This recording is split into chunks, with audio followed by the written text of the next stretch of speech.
Morning, everybody. I'm gonna get a video out before I work the early shift because my shifts are all over the place. Yes, makes it even more challenging to do the things I want. So many reasons why things are not good, but I won't get into them now.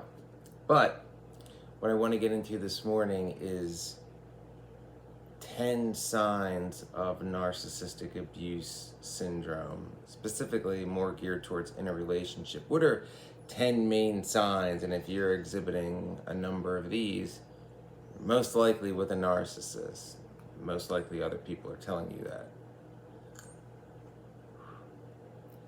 1. In the beginning, it felt like the relationship was perfect. In other words, the luring stage.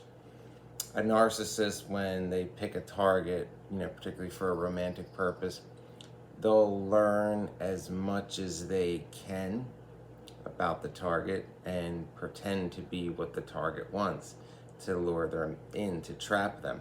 And this also can play out when the supply, the victim is slowly pulling away from the narcissist, and the narcissist thinks that, oh, they're gonna break up with me, or I think they have feelings for someone else. They'll even be more sneaky, and they'll find out who the other person is and start to take on the characteristics of that other person. I know I said that before, but that's important. If all of a sudden you think you're with a narcissist and it's like, oh, they're starting to act like this other person, they're growing as a person. Nah, they just found a new character to play. All right. 2, you always feel like you're walking on eggshells.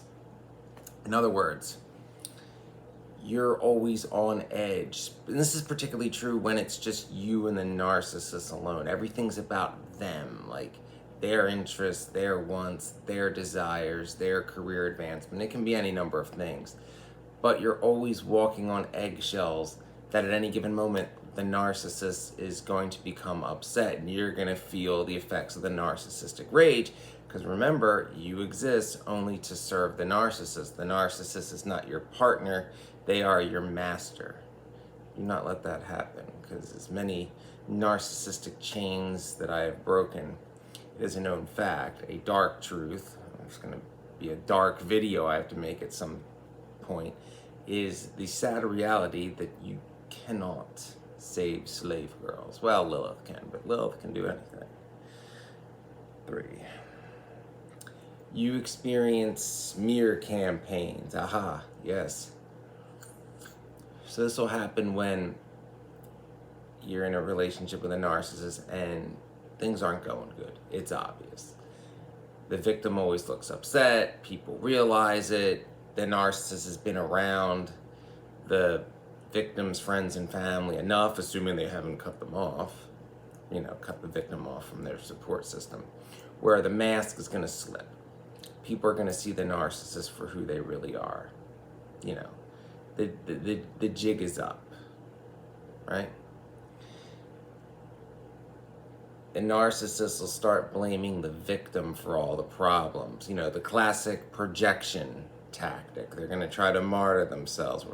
Without, I did all this for them and blah, blah, blah, blah, blah. Yeah.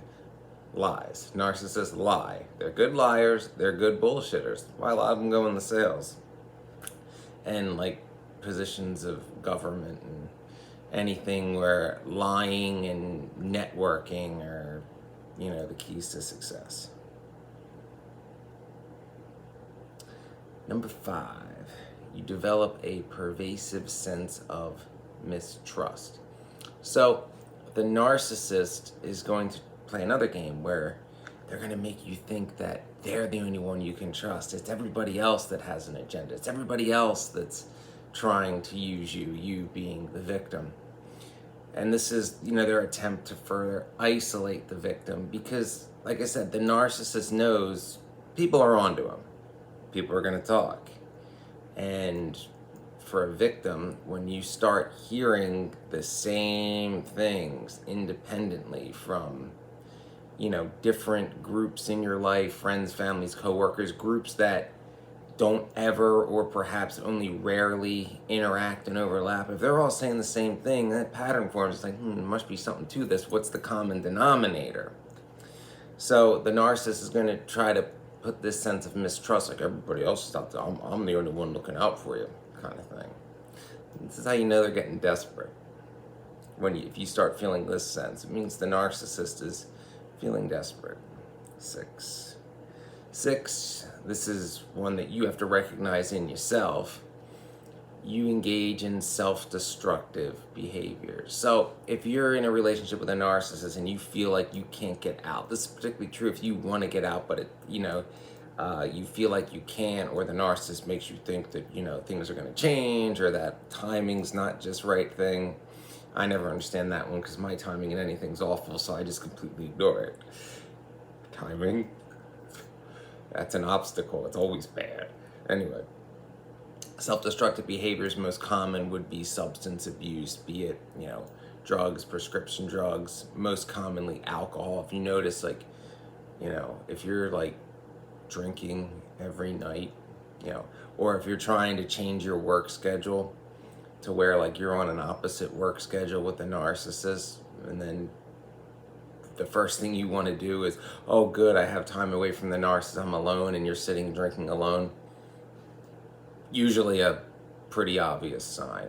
Usually, oh, my favorite time is drinking alone. Yeah, that's bad.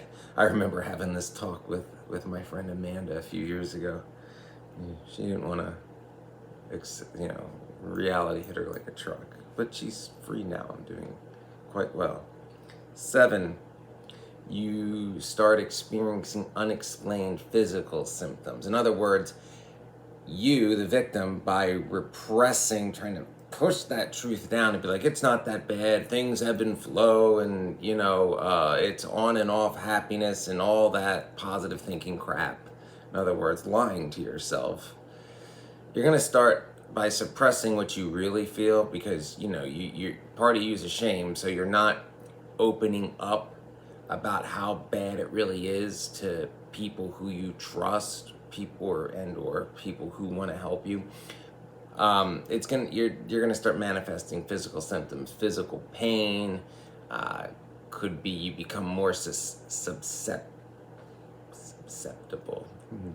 to illnesses. You could be getting sick more often, or when you get sick, it's more intense because your immune, all the stress and stuff. Your immune system's in the toilet. You probably got sleep issues sleeping. More headaches, particularly tension headaches, migraines, things of that nature. The level of denial that you're in, by not expressing those feelings and trying to tell yourself everything's fine, it's going to push its way out in other ways which aren't pleasant. You're going to have more issues setting boundaries in all aspects of your life. So if a narcissist is walking all over you and you haven't got up the courage to leave yet, boundaries are going to become an issue in other parts of your life. So your friends could be walking all over you. More than not, your boss probably is. Because the narcissist, of course, and I've done videos about this, does not respect your boundaries at all. And you start to feel guilty by having any boundaries, so they will walk all over you, or people in general. This is why narcissists like to target people that have a hard time setting boundaries to begin with. Yes, ENFJs, my favorite people. I am referring to you, sadly enough. You eventually learn how to say no, most of you. 9, you start to question your own identity. So you start to lose yourself. You start to lose who you are, what you're working towards, who you want to be, what you really want out of life, because the narcissist has beat you down, essentially, to be the trophy that they want. You exist only to please them, so they're molding you into what they want you to be, which is probably not what you want to be, if you're being honest anyway. So you're going to start having identity crisis. That's never good. I've never been one to follow trends and all that, so it's one thing the narcissist never was able to do to me. And finally, you're going to find it hard to make decisions because with a narcissist, remember, the narcissist always knows best. They're always looking out for you. They're always doing what's best for you, whether you know it at the time or not. Ooh, yeah. I was with had a narcissistic parent, but this one definitely was true for me. So your ability to make decisions is going to become really bad, which the narcissist, of course, wants, because the biggest decision they don't want you to make is to leave them. So if they can break you to where you can't make decisions at all, they never have to worry about you up and leaving them, or up and leaving them for somebody else, or moving out, or standing up to them, telling them no, telling them how fucked up they really are, things like that. So these are 10 of the most common signs of narcissistic abuse syndrome. There are others. If you are exhibiting them, please be honest with yourself. Open up to somebody you trust, somebody you know well, about how bad the situation really is. More than not, people around you know. They just don't know how to bring it up in conversation. A lot of people don't like confrontation. A lot of people are cowards, to be perfectly honest. But if you open the door, I guarantee you your support system is probably bigger than you realize. Of course, if anything is abusive to the level of law enforcement intervention, please contact law enforcement and make the narcissist pay for what they have done. If not, they still deserve to pay for what they've done, but that's what hexing is for. So I hope this was helpful. Please like and subscribe and help the channel grow, as these videos exist to help people grow, learn the truth, stand up for themselves, and when appropriate, seek vengeance against those who have wronged them. Hail Lilith.